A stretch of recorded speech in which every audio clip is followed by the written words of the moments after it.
नमस्कार दोस्तों, मैं नीतीश कुमार एजुकेशनल ट्रिप में आप लोगों का स्वागत करता हूं। दोस्तों, पिछले वीडियो में आप लोगों ने देखा कि सिंधु घाटी सभ्यता का विकास किस प्रकार से हुआ और उसमें क्या क्या चीजें महत्वपूर्ण थी।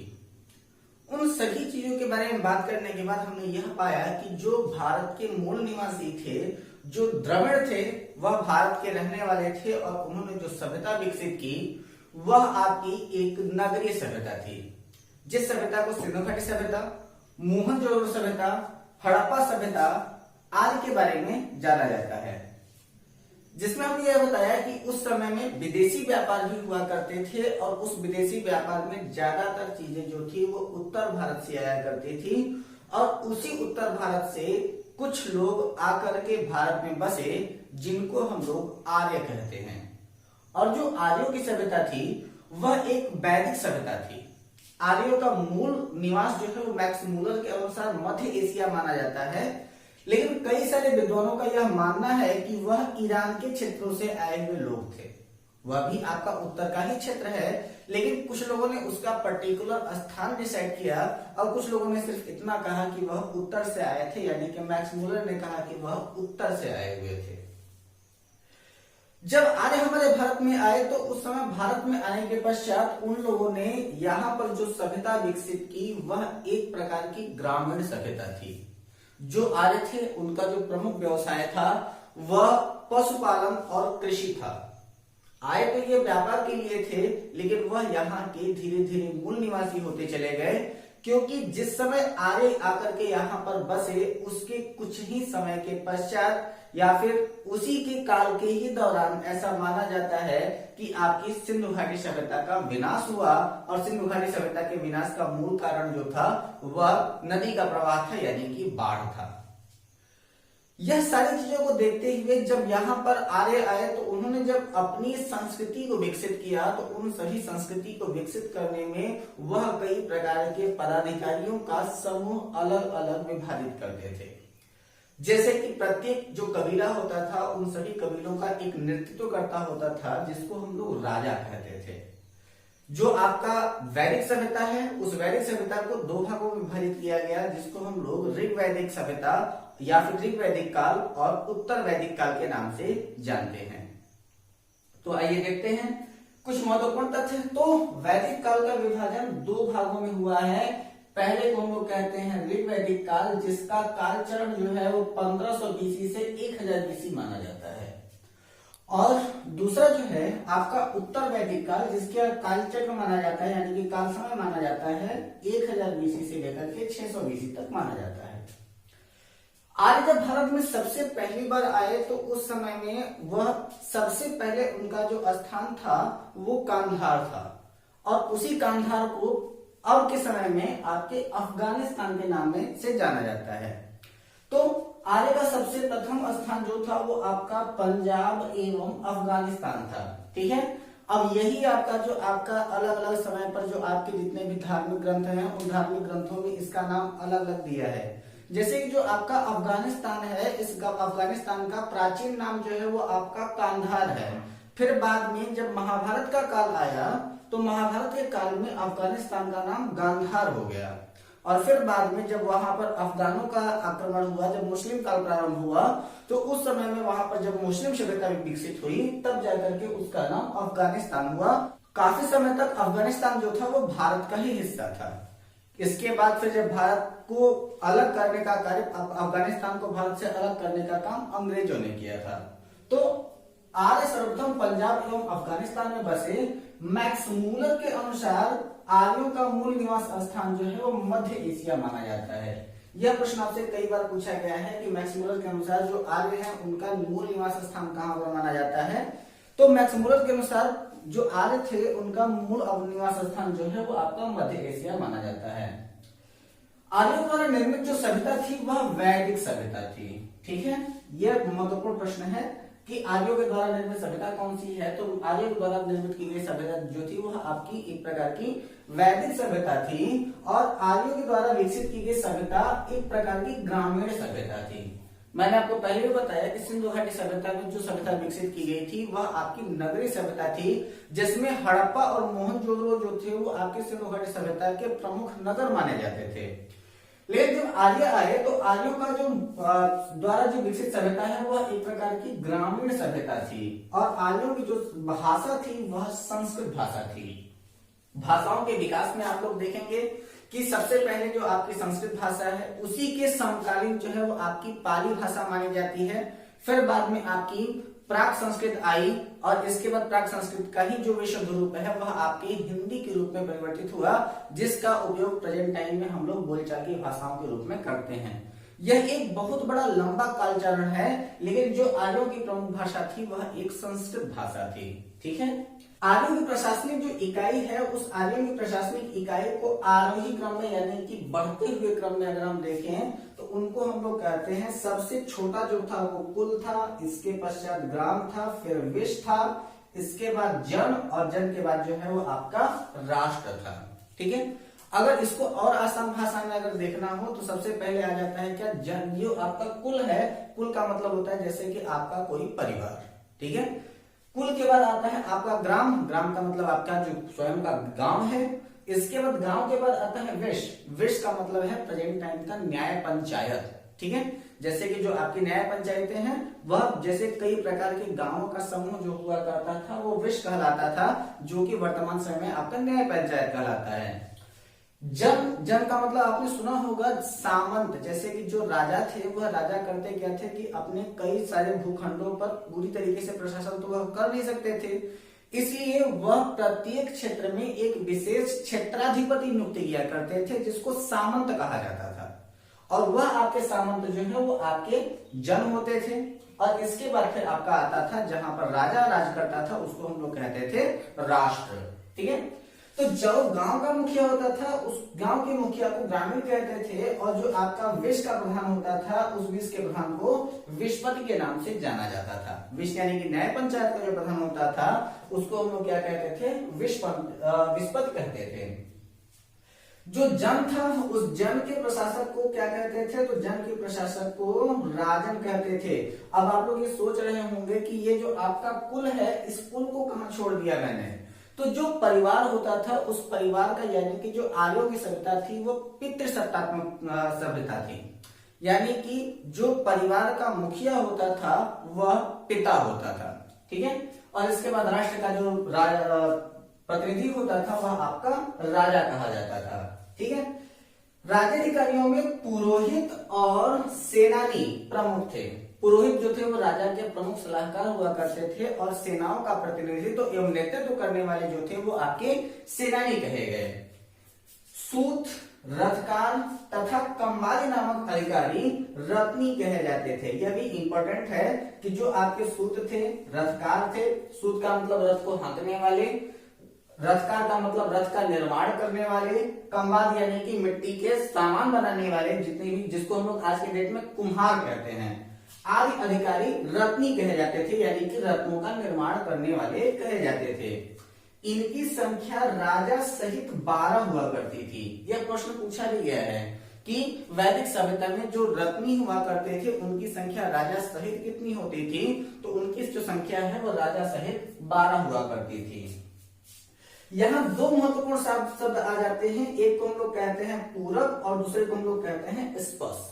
ठीक है, तो जो आपका किले का नेतृत्व करता होता है, किले का रक्षा करने वाला होता था, जो दुर्गपति होता था, उस दुर्गपति को पूरक कहा जाता था। ठीक है, यानी कि जो किले की रक्षा करने का प्रभाव जिसके ऊपर होता था वह होता था दुर्गपति, यानी कि उसको हम लोग कहते थे पूरक। और जनता की गतिविधियों को देखने वाले, जनता की गतिविधियों का पता लगाने वाले जो गुप्तचर हुआ करते थे उनको हम लोग क्या कहते थे, स्पष्ट कहते थे। तो स्पष्ट का मतलब क्या है कि जनता की गतिविधियों को देखने वाले गुप्तचर। ठीक है, तो जनता की गतिविधियों को देखने वाले जो गुप्तचर थे उनको हम लोग क्या कहते थे, स्पष्ट के नाम से जानते थे।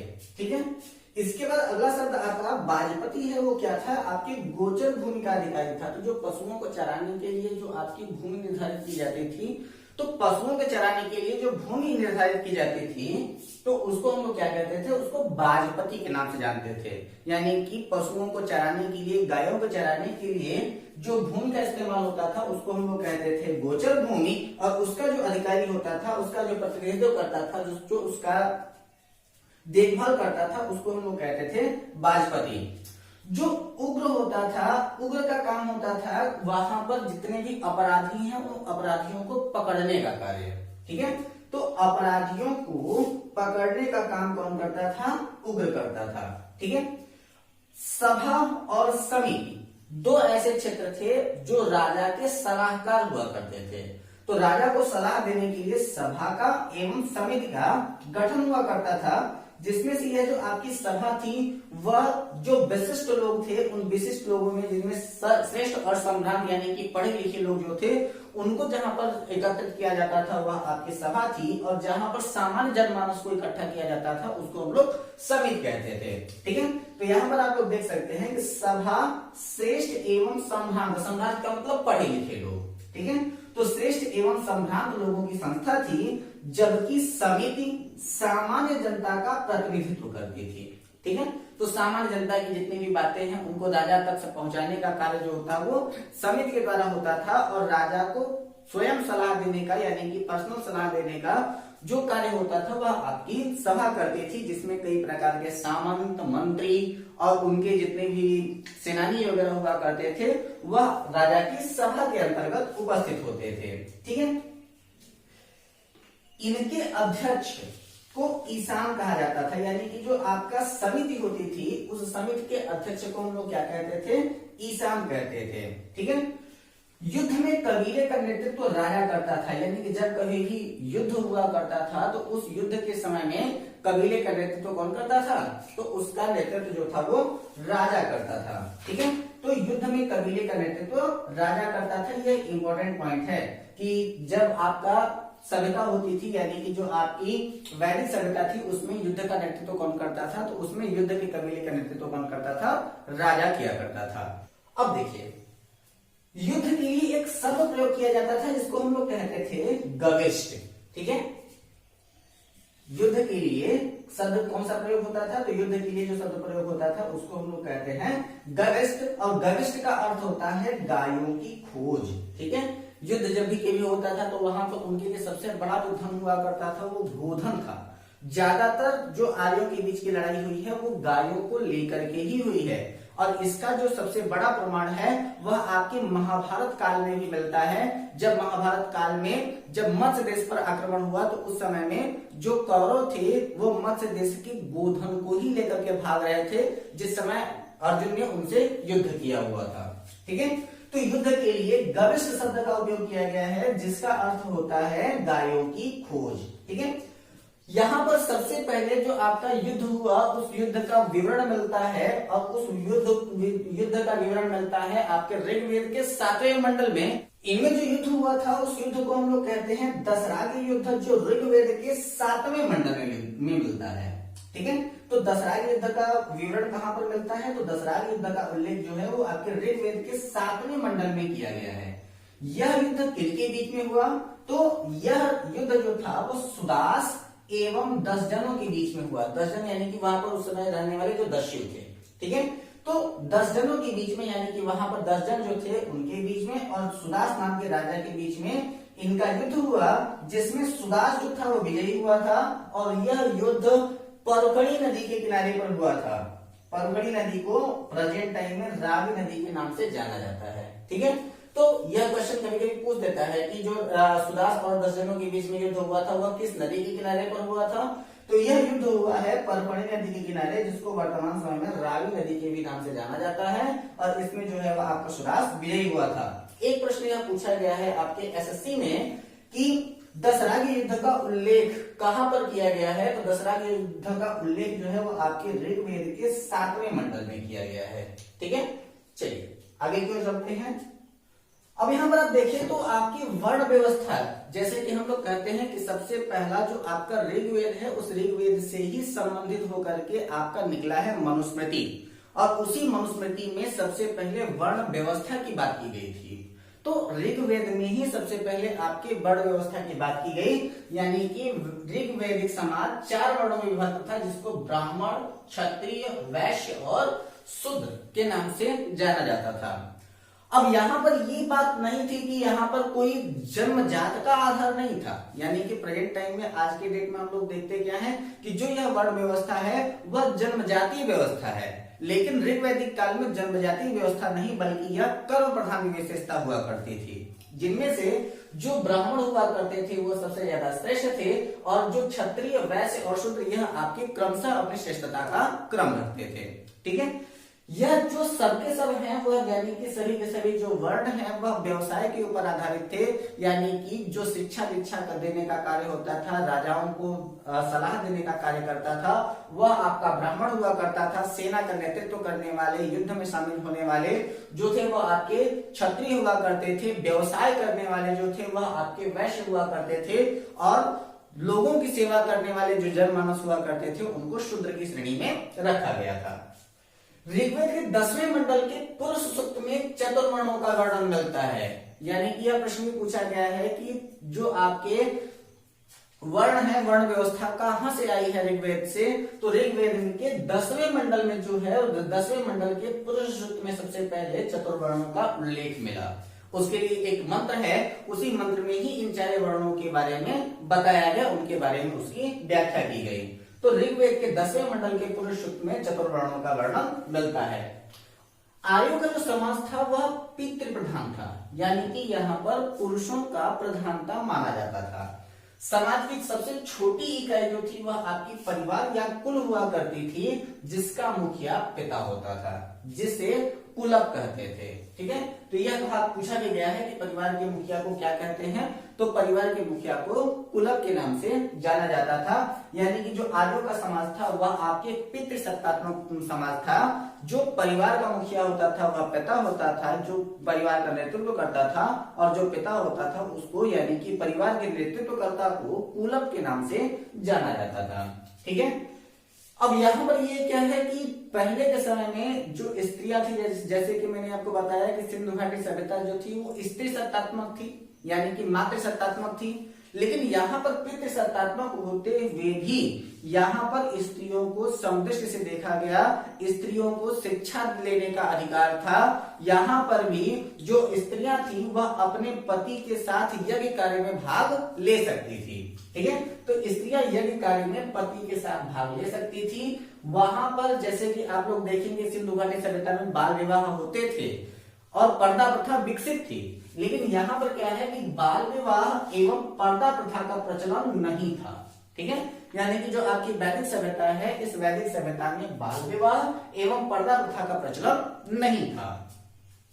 विधवा अपने मृतक के छोटे भाई से विवाह कर सकती थी, यानी कि अगर किसी भी स्त्री का जो पति है उसका देहांत हो जाए तो उस समय सती प्रथा नहीं हुआ करती थी। यानी कि जो आपकी वैदिक सभ्यता है उस वैदिक सभ्यता में सती प्रथा नहीं थी। जैसे कि आपकी सिंधु घाटी सभ्यता में आपको मैंने बताया कि कई जगहों पर आपका जो है वह आपकी युगल समाधियां मिली हुई थी। यानी कि उस समय में भी ये कहा जाता था कि यदि पति की मृत्यु हो जाए और महिला अगर गर्भवती ना हो, यहाँ पर 2 केसेस थे वहां पर कि अगर महिला अगर गर्भवती है तो अपने संतान रक्षा के लिए उसे जीवित रहना होता था, और अगर महिला गर्भवती नहीं है तो वह अपने पति के साथ सती हो जाया करती थी। लेकिन जो आपकी वैदिक सभ्यता है, इस वैदिक सभ्यता में सती प्रथा का उल्लेख कहीं पर भी नहीं किया गया है। वहां पर यह कहा गया है कि यदि कभी भी किसी भी महिला का पति का देहांत तो हो जाए, वह महिला अपने पति के छोटे भाई के साथ विवाह कर सकती है, जिसको हम लोग सामान्य भाषा में देवर कहते हैं। ठीक है, तो विधवा अपने मृतक पति के छोटे भाई से विवाह कर सकती थी। ठीक है, स्त्रियां शिक्षा ग्रहण करती थी, और ऋग्वेद में कई प्रकार की विदुषी महिलाओं का उल्लेख किया गया है, जिसमें लोपामुद्रा, घोषा, सिकता, अपाला, विश्वास जैसी विदुषी महिलाओं का विवरण मिला है। यानी कि जो आपकी वैदिक सभ्यता है उस वैदिक सभ्यता में कई प्रकार की वैदिक स्त्रियां हुई हैं, जिनमें गार्गी है, अपाला है, लोपा है, लोपा का मतलब लोपामुद्रा, ठीक है, घोषा है, सिकता है, विश्वास है, ऐसा कहा जाता है कि उस समय में जो आपका वैदिक सभ्यता था, उस वैदिक सभ्यता में लोग जो थे वो अपने इष्ट देव की आराधना करते थे। और उस समय में एक बार ऐसा भी माना जाता था कि जो आपकी अपाला थी, इनको क्षय रोग हुआ, और उस क्षय रोग में उन्होंने इंद्र को प्रसन्न करने के लिए सोमरस चढ़ाया, और सोमरस को पीसने के लिए जब उनके पास कोई पत्थर न मिला तो उन्होंने उस सोमरस को अपने दांतों से पीस करके इंद्र को अर्पित किया हुआ था। अब यहाँ पर यही ध्यान दे देंगे कि जो आपके आर्य थे, यानी कि जो आपके वैदिक सभ्यता के लोग थे, उनका जो प्रसिद्ध पेय था वह आपका क्या था? सोमरस था, और उस सोमरस को वनस्पतियों के द्वारा निर्मित किया जाता था। उसकी बात हम थोड़ी देर में करते हैं।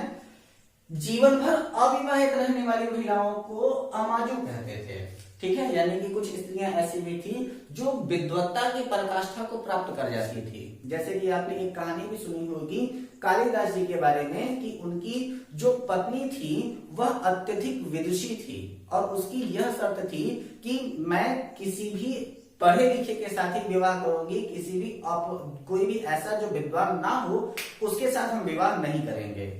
ऐसा भी लोगों का, अब ये वास्तविकता है या मिथक है, लेकिन यह मानते हैं लोग कि कालिदास जी पहले मूर्ख थे, और उस मूर्ख होने के कारण जब लोगों ने उनकी छल के द्वारा जब उनका विवाह विद्युत्मा से करा दिया, यानी कि कालिदास जी की पत्नी का नाम विद्युत्मा बताया जाता है, तो जब विद्युत्मा के साथ उनका विवाह हुआ तो कुछ ही दिनों के बाद इस बात का पता चल गया कि कालिदास जी मूर्ख हैं। इसके बाद उस समय विद्युत्मा ने कालिदास जी को घर से बाहर निकाल दिया, और घर से बाहर निकालने के बाद कालिदास जी को इस बात का बहुत बड़ा धक्का लगा, और उन्होंने बहुत ही ज्यादा कठोर तपस्या किया शिक्षा ग्रहण करने के लिए। और शिक्षा ग्रहण करने के पश्चात उन्होंने फिर से विद्युत्मा का दरवाजा खटखटाया, और जब वह दरवाजे के पास में आकर के खड़े हुए, उनके द्वारा प्रथम बोला गया जो श्लोक था वह था अनावृत्तम कपाटम द्वारम दे। किस कारण से तुमने दरवाजे पर कुंडी दे रखी है, यानी कि दरवाजे को बंद कर रखा है। इसके पश्चात आप लोग जानते ही हैं कि कालिदास जी के द्वारा लिखे गए प्रसिद्ध ग्रंथ कौन कौन से हैं। उसमें आपने रघुवंशम महाकाव्य, मेरुतम जैसी न जाने कितने ऐसे ग्रंथों का विवरण दिया जो कि शुद्ध संस्कृत में है, और वह आपकी वास्तविक संस्कृत भाषा का निराकरण माना जाता है। तो जीवन भर अविवाहित रहने वाली महिलाओं को क्या कहते हैं? अमाजु कहा जाता था, यानी कि जो बहुत ज्यादा पढ़ी लिखी होती थी वह अपने हिसाब से अपना जीवन का निर्वाह करती थी, और जब कभी भी उनके योग्य वर नहीं मिलता था तो वह विवाह नहीं करती थी, और विवाह न करने वाली महिलाओं को क्या कहते हैं? अमाजु के नाम से जाना जाता है, ठीक है। आर्यों का प्रमुख पेय पदार्थ सोमरस था, जिसके बारे में अभी मैंने आपको बताया कि अपाला ने अपने क्षय रोग को दूर करने के लिए किसका उपयोग किया था? इसी सोमरस का इस्तेमाल किया था। यह वनस्पति से बनाया जाता था, यानी कि सोमरस जो था वो वनस्पतियों के द्वारा बनाया जाने वाला रस हुआ करता था। आर्यों का मुख्य व्यवसाय पशुपालन एवं कृषि था। अब ये बात इंपॉर्टेंट हो जाती है कि आर्यों का प्रमुख व्यवसाय क्या है, तो मैं बार बार इसके ऊपर फोकस कर रहा हूं कि आर्यों का जो प्रमुख व्यवसाय हुआ करता था वह आपका पशुपालन एवं कृषि हुआ करता था। आर्यों का जो प्रिय पशु था वह घोड़ा था, और सर्वाधिक प्रिय देवता जो थे वो इंद्र थे। अपाला ने इंद्र को ही वह सोमरस अपने दांतों से पीस करके समर्पित किया हुआ था, ठीक है। तो आपको पता है कि सिंधु घाटी सभ्यता के लोग घोड़े से परिचित नहीं थे, लेकिन आर्य जो थे वो घोड़ों से परिचित थे, और इनका जो प्रिय पशु था वह घोड़ा था, और सर्वाधिक प्रिय देवता जो था वो इंद्र था, ठीक है। अब आपको यहां पर ये बता दें कि जो आपकी गोधन हुआ करती थी, यानी कि जो गाय थी, वह गाय को वह सबसे ज्यादा पवित्र पशु के रूप में मानते थे, और वहां पर यह कहा जाता था कि जो लोग गाय की हत्या करेंगे तो गाय की हत्या करने को के लिए आजीवन कारावास या फिर मृत्यु दंड की सजा का प्रावधान किया गया था वैदिक सभ्यता के अंतर्गत। आर्यों द्वारा खोजी गई जो धातु थी वह लोहा थी, जिसे साम अयस्क के नाम से जाना जाता है, ठीक है। यह भी प्रश्न इंपॉर्टेंट है आपके लोअर पीसेस की दृष्टि से। वह आपका क्या कहता है, खासकर प्रेजेंट टाइम में लोअर पीसेस का मतलब आप बीईओ को ही समझेंगे। बीईओ के में यह प्रश्न आपके लिए इंपॉर्टेंट हो जाता है कि आर्यों के द्वारा खोजी गई धातु कौन सी थी, तो आर्यों द्वारा खोजी गई धातु जो थी वो आपकी लोहा थी, जिसे श्याम अयस्क के ही नाम से जाना जाता है, ठीक है। मनुष्य और देवताओं के बीच मध्यस्थता की भूमिका निभाने वाले देवता के रूप में अग्नि की पूजा की गई थी। क्योंकि वहां पर क्या करते थे कि आर्य की सभ्यता वैदिक सभ्यता थी, जिसमें होम इत्यादि यज्ञ इत्यादि क्रियाएं होती थी, और वह हविष्य सामग्री देवताओं तक पहुंचाने का कार्य अग्नि को समर्पित किया जाता था। यानी कि जितनी भी होम की क्रियाएं होती थी वह आग में ही डाली जाती थी, अग्नि को ही समर्पित की जाती थी। और ऐसा माना जाता है कि जो हविष्य सामग्री अग्नि में डाली जाती है वह सीधे देवताओं तक पहुंचती है। तो यहाँ पर मनुष्य और देवताओं के बीच की मध्यस्थता निभाने वाले देवता कौन हो गए? तो वह आपके अग्नि हो गए, और इसलिए मध्यस्थता निभाने वाले देवता के रूप में अग्नि की पूजा की जाती थी।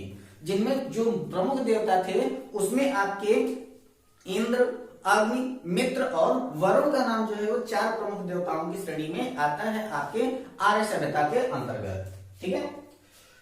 ऋग्वेद में उल्लेखित सभी नदियों में सरस्वती सबसे ज्यादा महत्वपूर्ण थी। प्रेजेंट टाइम में आप जानते होंगे कि जो आपकी सरस्वती नदी है उसे विलुप्त नदी की संज्ञा भी दी गई है, या फिर उसे गुप्त नदी की भी संज्ञा दी गई है। लेकिन जब आर्य प्रधानता थी तो उस समय में सरस्वती नदी सबसे ज्यादा महत्वपूर्ण और सबसे ज्यादा पवित्र मानी जाती थी। ठीक है। अब आप देखेंगे यहाँ पर कि हमारे यहाँ तो सबसे ज्यादा पवित्र नदी गंगा है, लेकिन ऋग्वेद में गंगा का उल्लेख केवल 1 बार हुआ है, यमुना का उल्लेख 3 बार हुआ है, और सबसे ज्यादा अगर किसी का उल्लेख हुआ है ऋग्वेद में तो वह आपकी सिंधु नदी का उल्लेख हुआ है। ठीक है। तो ऋग्वेद में गंगा का उल्लेख 1 बार, यमुना का उल्लेख 3 बार, और सिंधु नदी का उल्लेख सबसे अधिक बार हुआ है। ठीक है। जैसे ही आपका ऋग्वैदिक काल समाप्त होता है तो उस ऋग्वैदिक काल के पश्चात आपका आ जाता है आपका क्या? उत्तर वैदिक काल। अब उस उत्तर वैदिक काल में आप देखेंगे कि ऋग्वैदिक काल के प्रधान देवता आपके इंद्र थे, लेकिन उत्तर वैदिक काल में जो आपके प्रधान देवता है वह इंद्र के स्थान पर प्रजापति हो जाते हैं। तो उत्तर वैदिक काल में इंद्र के स्थान पर प्रजापति सर्वाधिक प्रिय देवता हो गए थे। उत्तर वैदिक काल में हल को सिरा और हल रेखा को सीता कहा जाता था।